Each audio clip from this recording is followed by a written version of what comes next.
नमस्कार मंडळी, मी अतुल प्रभू. तर आज दिवसभर पावसानं धुमाकूळ घातला ना, आणि तसंच त्या पावसाचा दुपारी 1 वाजता झोपले तर संध्याकाळी मम्मी 5 वाजता उठू केली. तर 5 वाजता उठवताना पण माका उठवता नव्हता, तर मम्मीकडे मी 5 मिनटं एक्स्ट्रा मागितलं आहे. तर मम्मीने माका सांगितलं मी तुका 5 मिनटं एक्स्ट्रा देईन, पण त्याच्या बदल्यात माका काम करूचा लागत. आणि स्वतः रवली अळवडेचा पीठ कालविता. तर काम पुढचा असा होता की हे माका कांदे कापूचे होते, आणि कांदे कापून झाल्यावर खोबरा किसूचा होता, आणि त्यानंतर सगळा झाल्यावर ती माका एका कामासून दुसऱ्या कामात अशा ह्या ट्रॅपमध्ये माका अडकवूक लागली, आणि सगळा वाटण माझ्याकडनंच करून घेतला. पुढे मी तुमका दाखवतोय. तर माका आणि दादाक ह्या कामाची आधीपासूनच सवय असल्यामुळं झपाझप कांदो कापलाय, आणि त्याच्यानंतर खोबरा किसलाय. आणि नंतर मग परत माका त्यांना सांगितलं ना, आता जरा वैच भाजून दे, म्हणून तसंच भाजूक गेलंय मी.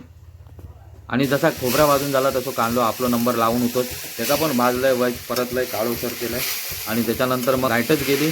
जसं माका राग ये तसं तसं मी कायम तो कढईचा जोर जोरात हापती, आणि तेवढा तिकडनं मोठा आवाज करून बोमटा माझे आवाज मोठे करून बघी, आणि तेवढं शांत होई. तर मी कांदो खोबरा भाजेपर्यंत ह्यो ना वाडी कुर्तील एवढे अळवडे बनवून ठेवला ना, आणि माका सांगला काय बघतस म्हणून. अर्थातच ते आणखी एक दोघांका देऊचे आहेत.